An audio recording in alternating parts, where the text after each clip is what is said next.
네, 안녕하십니까. 시청자 여러분, 박대양입니다. 오늘도 효충 대표님과 함께 성수동 상업용 부동산 최근에 재미있는 거래 사례를 하나 가져와서 또 이야기를 해보도록 하겠습니다. 제 한눈에 보이는 여기 평당 1억 전에 거래된, 이게 올해 2월에 거래된 건데, 그러니까 이게 지금 재미있는 거래 사례라고 이야기하는 이유가 여러 개가 있는데, 그거에 대해서 한번 이야기를 해보도록 하겠습니다.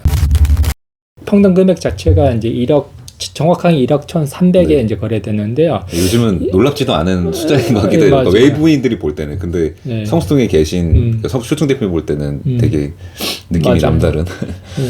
왜냐하면 뭐 평당 이제 1억 이상에 이제 거래된다는 것은 뭐 작년부터 이제 발생했던 거지만도 그래도 이렇게 조그만 꼬마 빌딩이죠. 대지 면적이 30평 정도밖에 안 되는 꼬마 빌딩인데 이게 이제 최근에 1억 1천 보시다시피 어디 나와 있죠? 여기 보면 여기 있네요. 예. 여기에 이제 요게 1억 1,300 정도 나와 있는데 이 정도에 거래됐는 거죠. 그리고 여기 보면 대지 면적이 30.4평이지 않습니까? 말씀했듯이 한 30평 정도 되는 건물이죠. 특이한 게 이제 이 건물이 사실상 전에 얼마에 매입이 됐는 거라면 2016년 7월에 평당 한 4,400에 이제 매입이 됐네요. 다가구 주택이에요. 그런데 이제 이게 대부분 우리 뭐 매스컴상에서도 많이 봤겠지만 꼬마 빌딩들 이제 다가구나 아니면 단독주택들 매입해가지고 리모델링 많이 하지 않습니까? 그래서 이것도 대표적으로 리모델링한 건물인 거죠. 다가구를 매입해가지고 이제 대수선행이라고 하죠. 보통 보면 철골을 집어넣어서 버팀을 하고 그다음에 외관을 조금 더 바꾸고 내부를 뭐 방이 있다 그러면 그걸 다 터가지고 상업용으로 이제 쓸 수 있게끔 만든 그런 어떤 건물 중에 하나인 거예요. 그렇게 해서 이제 다가구 주택이 이제 근린으로 딱 바뀐 거예요.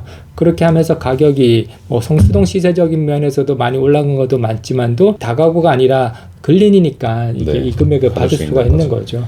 왜냐하면 지금 뭐 다가구는 뭐 1가구 2주택이나 또 어떤 대출 부분이 많이 영향을 받다 보니까 올 근생이 굉장히 인기가 있지 않습니까? 그런 어떤 영향을 받는 건물이라 이렇게 볼 수가 있죠. 그러니까 단순히 뭐 지가가 올랐다거나 그런 차원이 아니라 사실 원가가 더 들어간 거죠. 여기 4,400에 매입해서 원가가 들어간 거죠. 용도를 바꿨으니까. 또 여기에 지하 1층에 그 참치덮밥집이 있어요. 덮밥집이 있는데 이게 그냥 모르시는 분들이 볼 때는 그냥 덮밥집이구나 할 수 있는데 이게 본점이 오사카에 있어요. 일본 오사카에 있는 그 덮밥집이 한국에 있는 유일한 그 지점이 이 건물 지하에 있는 그 덮밥집입니다. 이렇게 지금 이게 방금 말씀드린 그 1억 1,300에 거래된 맞습니다. 1억 1,300에 거래된 이 건물인 거고 안 보이지만 여기입니다. 요 지하에 말씀했던 참치 덮밥집이 있는 거죠. 위치는 방금 봤던 건물이랑 비슷하게 뚝섬역에서 아주 가까운 거리에 있는 그 작은 건물들이 모여 있는 그런 곳에 있는 곳이고, 지금 보이는 이 건물 맹문동 호프라고 하는 가게가 들어가 있는 이 건물인데 이 건물이 그 20평 정도 되죠. 대지 면적이. 이 건물이 사실상 대지가 20평짜리에 이런 건물이 앉았다는 거는 다들 의아하게 생각을 하는 거죠. 근데 이 사례를 보여드리는 이유가 지금 이제 뚝섬역 그 역세권이라는 건 비슷한데 비슷한 면적의 건물이잖아요. 근데 이 건물을 그때 당시에 한 3천만 원 좀 안 되게 샀나요? 그게 한 5년 전에 5년 전 정도에 5년 전에 평당 3천만 원 정도에 매입을 했는데 비슷하게 조금 전에 비슷하게 리모델링을 이것도 했는 거예요. 상가로만 이제 세를 준 거죠. 그러면서 이제 비슷한 케이스이기 때문에 말씀을 한번 드리는 거고요. 이것도 마찬가지로 이제 커피집이랑 위에는 이제 그 맥주집, 레스토랑인 거고 옥상은 또 옥상 카페식으로 이제 활용할 수도 있는 어떤 공간이 있는 거죠. 그래서 이런 것들이 이제 5년 전에는 평당 3천, 뭐 2천 후반 막 이렇게 살 수 있었던 상황인데 아까 보여드린 그 덮밥집 사례처럼 요즘에는 1억 이상 거래되는 게 아무렇지도 않아진 그 정도가 된 거죠. 이렇게 뚝섬역 가까운 역세권 건물들은. 그래서 이 건물도 그러니까 뭐 확실한 건 아니지만 맥락상 거의 막 1억 정도 받을 수 있을 것 같은 느낌인 거죠. 근데 3배가 넘게 오른 5년 만에 그러니까 이런 상황인 것 같아요. 이게 확실히 지금 성수동 상업용 부동산에 대해서 수요가 많이 있는 것 같다는 느낌이 드는 것 같습니다. 사실상 뭐 작년에 우리 하지원 씨 빌딩 있잖아요. 빌딩 8. 그게 1억 넘어가지고 처음으로 와 난리였죠. 네, 그러니까 지금은 이렇게 이면에 있는 건물들 막 30평짜리도 1억 넘게 거래되는 게 아무 별 대수롭지 않게 여기 있는 거였지만 작년 말에 연예인 하지원님께서 성수동에 건물을 1억 넘게 두고 샀다. 근데 그게 심지어 1억도 아니고 1억 2,800이었죠. 넘어요. 네. 근데 그 금액에 사서 와 성수동에 1억 넘게 사냐 엄청 비싸다 이랬는데 근데 지금은 1억 넘는 게 그렇게 대단한 일이 아니게 됐다. 그래서 그 하지원님 건물 사례가 재밌는 사례인데 그 사례를 좀 보여드리자면 근데 얘기만 듣고 위치가 어딘지 모르는 분들이 꽤 많을 것 같아요. 그렇죠. 얘기는 많이 들었을 것 같아요. 많은 분들이. 방금 전에 본 건물은 이제 뚝섬역 바로 이제 인근의 건물이었는데 하지원시 건물은 성수역 쪽에 좀 더 가깝죠. 이 성수역 쪽에서 이게 남쪽으로 또 우리 저번에 말씀드린 그 피역거리, 연무장길 이쪽 거리죠. 이쪽 편에 이제 가까이 있어요. 빌딩 이렇게 적혀 있잖아요. 빌딩 8. 이게 살짝 빌딩 8인데 이름도 이제 색다르게 빌딩 8로 지은 건물인데 이 건물이 평당 이제 1억 2천 정도에 이제 팔린 거죠. 여기 이제 100억에 거래됐지 않습니까? 여기 보면 1억 2,800, 1억 2,800 정도에 이제 평당 거래됐고 이것도 뭐 대지 면적이 77평 정도 이렇게 크지 않은 어떤 대지 면적에다 건물을 신축을 해서 이제 거래가 됐는 거죠. 그러니까 이때가 생각해보니까 평당 1억보다도 그 100억이라는 그 타이틀이 많이 나왔던 것 같아요. 기사 같은데 하지원님이 성수동에 100억짜리 건물 샀다. 그때 넘었을 땐 이유가 이제 신축 건물이니까 충분히 그럴 수도 있겠구나라는 생각도 한편은 하지만도 1억을 넘게 이제 거래된 사례가 사실상 성수동 그 시절에는 없었기 때문에 정말로 이슈화 됐었죠. 게다가 뭐 대로변 코너 자리 있거나 뭐 대로변에 있는 역세권 건물이 아니기 때문에 아까 위치를 보여드렸지만 그래도 그런 느낌의 건물은 아니었는데 1억 넘게 거래가 돼서 연무장이랑 뭐 사실상 가깝긴 가깝지만 그렇다고 여기가 뭐 상권이 많이 연무장이랑 가깝긴 가깝지만 뭐 사실상 많이 이렇게 상권이 형성되어 있는 지역은 아니에요. 우리 보통 성수동에서 많이 있는 그 지식산업센터 아파트형 공장이 그 맞은편에 있는 거죠. 하지원님 건물 한번 보여드릴게요. 요거에 바로 맞은편에 있는 거예요.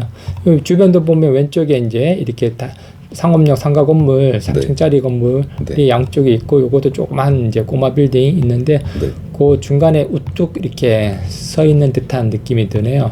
건물 외관도 이쁘고 특이하게 이렇게 되어 있죠.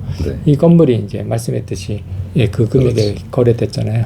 싸게 산다 뭐 이런 느낌으로 샀다기보다 그냥 추측컨대 그러니까 이 건물이 지금 또 신축 건물이고 이쁘고 성수동이라는 그냥 지역에 대한 게 좀 유망해 보인다 이 정도 느낌으로 비싸게 사는 걸 알면서도 사는 그런 느낌이었을 것 같아요. 그러니까 이 주변에 이렇게 이쁜 건물 이런 것들이 성수동에서 좀 귀하기 때문에 강남이나 이런 데는 좀 있을 수 있지만 그 시절에 뭐 신축 건물이 사실상 별로 없었어요. 이렇게 매물로 나와 있는 거 그리고 이런 이쁜 건물은 없었던 거죠. 근데 어쨌든 이 하지원님 건물 케이스를 통해서 성수동이 1억의 벽을 뭔가 깬 느낌이고 그 이후로는 1억 넘게 거래되는 게 대단한 일처럼 여기지 않는 그런 분위기가 더 강해진 것 같습니다. 올해 초에 이 신축 건물 하나가 또 1억 5천 넘게 거래가 됐지 않습니까? 한번 그거도 한번 말씀을 드려볼까요?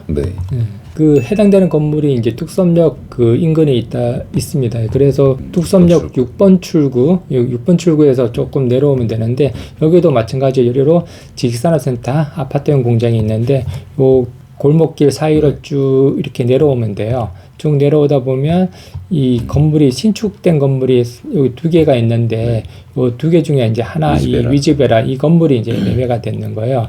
그런데 이제 뭐 현장에 가보시면 아시겠지만 이제 건물에 이제 쿠팡이 이제 들어와 있죠. 쿠팡이 들어와 있어가지고 한번 로드뷰를 한번 봐볼까요? 그러니까 작년 초 전경인 것 같아요.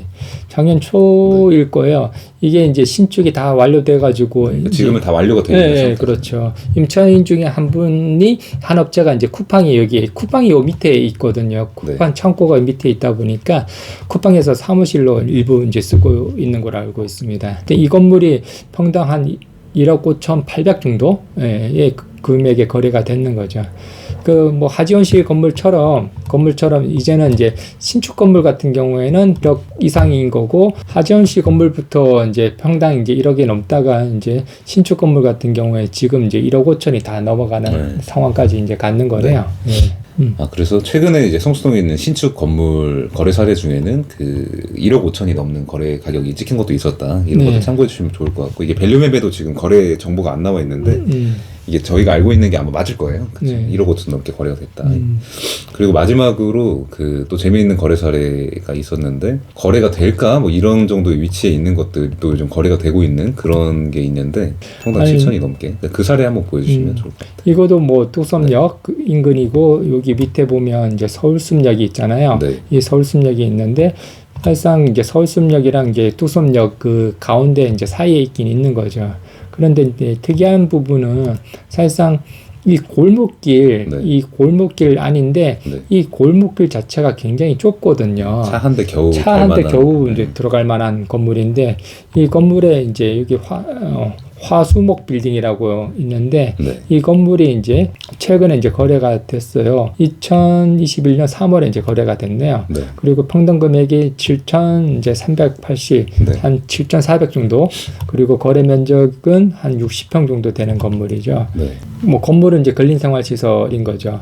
근데 말씀했듯이 특이한 점은 너무너무 이제 골목길이 이제 좁은 골목길인데, 이런 건물들 같은 경우에는 아무리 뭐 인기 있는 지역이라고 하더라도 뭐 빨리 쉽게 이렇게 거래되기에는 어려운데, 네. 그래도 이제 성수동이 워낙 이제 그 핫한 지역이다 보니까 이런 뭐 그 골목길에 있는 건물도 결국은 이제 팔리는 걸 보면서, 아, 성수동이 굉장히 이제 인기 있고 유망한 지역 중에 하나라는 생각에 다시 한번 이제 들게 되는 거죠. 그러니까 이런 건물들은 이제 금액이 뭐 높게 책정됐다, 이거 높게 거래됐다 이것보다도 그냥 거래가 됐다는 것 자체가 그 성수동 내부에서 볼 때는 놀랄만한 거죠. 확실히 성수동에 대해서 성수동 건물 시장에 대해서 수요가 많긴 많구나 지금. 네.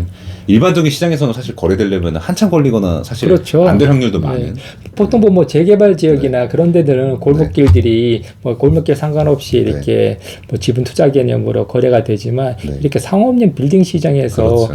주차하기 불편하고 진입하기 불편하고 그러면 임대 놓기가 결국은 힘들다고 생각할 수 있는데, 이런 건물이 팔린다는 얘기는 사실상 뭔가 특별하게 이유가 있어야 되는 거죠. 그렇죠. 호재가 좀 많아야 되는 거죠. 네.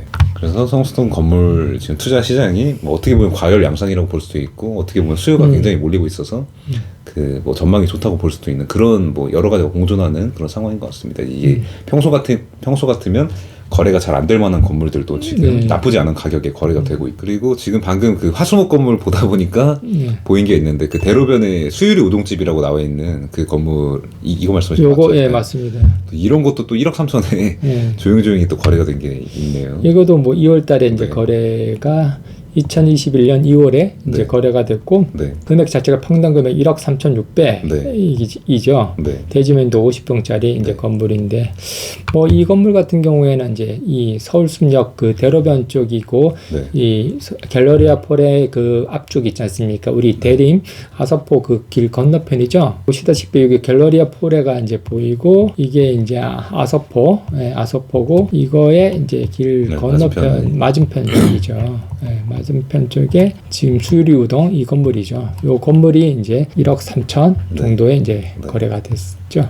이런 사례를 보면 사실 이거는 지금 성수동에서도 대로변이라고 할 수 있는 왕십리로에 있는 건물이기 때문에 1억 3천에 거래가 된 게 요즘 시국에는 그렇게 놀랄만한 일이 아닌데, 이거에 비하면 아까 그 역세권이긴 하지만 그 골목 안에 있었던 게 1억 천 뭐 그렇게 거래되는 게 되게 놀랄만한 일일 수도 있는 거죠. 지금 어쨌든 성수동은 좀 그러니까 대로변이랑 그 뒤에 있는 이면에 있는 골목에 있는 건물들이랑 가격의 갭이 좀 줄어들고 있다는 상황이라고 보셔도 좋을 것 같습니다. 예, 보통 보면 이제 그런 것 같아요. 저도 경험상 이렇게 보면 일반적으로 인기 있는 지역이 아닌 경우에는 사실 입지가 무엇보다 중요하다 보니까 뭐 역세권이든 아니면 대로변이든 그런 것들만 거의 이제 거래가 되는 거죠.